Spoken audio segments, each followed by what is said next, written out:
I react to Dr. Jordan Peterson's interview with Robert F. Kennedy Jr. Let's uncover the truth.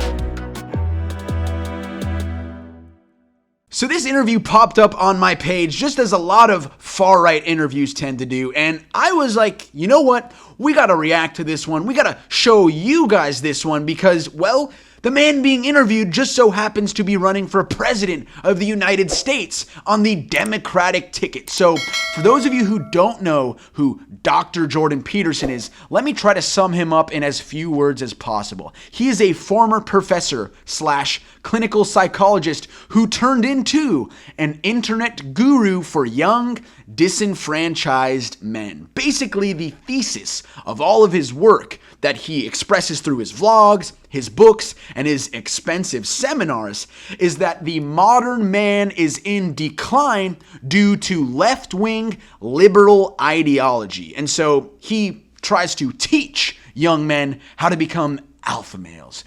Now you know who he is, and now you know why the Daily Wire, which is the far-right news organization, hired him and conducted this interview. So without further ado, here's an excerpt from these maniacs. I've seen the climate apocalypse use fear He's talking about climate to scientists. induce something approximating the same kind of level of tyranny, as far as I'm concerned, that characterized the vaccine lockdown. Help me sort that out and understand where you stand. I see these huge levels of depression and despair, loneliness in kids, and I don't think that there's a single cause to it. And I think blaming it on, depression about climate is probably oversimplistic. In fact, I think a lot of the problems we see in kids, and particularly boys, it's probably underappreciated that how much of that is coming from chemical exposures, including a lot of the sexual dysphoria that we're seeing. They're swimming through a soup of toxic chemicals today. Dangerous Many of those are conspiracy. endocrine disruptors. There's atrazine throughout our water supply. Atrazine, by the way, if you in a lab put atrazine in a tank full of frogs, it will chemically castrate and forcibly feminize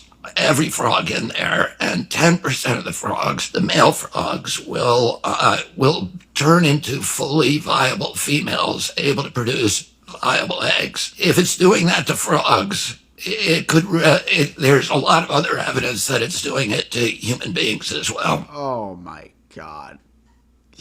Robert F. Kennedy Jr. basically just said that the waters and the chemicals in our waters are turning boys into transgender people. That is what he's saying. And first of all, it's false. No evidence to support that whatsoever. What happens to frogs, which by the way, we don't even know if that happens, does not apply to human beings.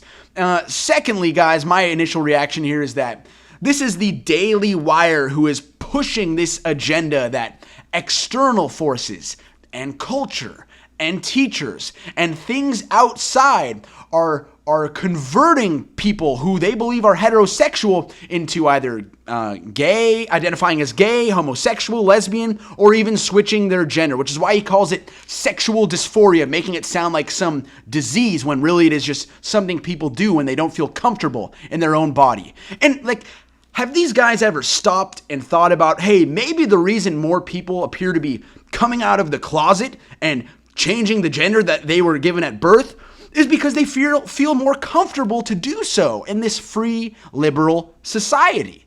I mean, obviously they know that, and they're just pushing this homophobic, disgusting anti-trans agenda, and now they're conflating it with those big scientific words that the environmental lawyer, Robert F. Kennedy Jr. is putting out there. I'm sure this is going to convince more of the young disenfranchised men to buy Jordan Peterson's book and vote for Robert F. Kennedy Jr. But guys, just wanted to show this to you because look, this man, Robert F. Kennedy Jr., is not a Democrat, okay? He's not a Democrat. He is a guy who's just trying to, I don't know what he's doing, actually. I don't know.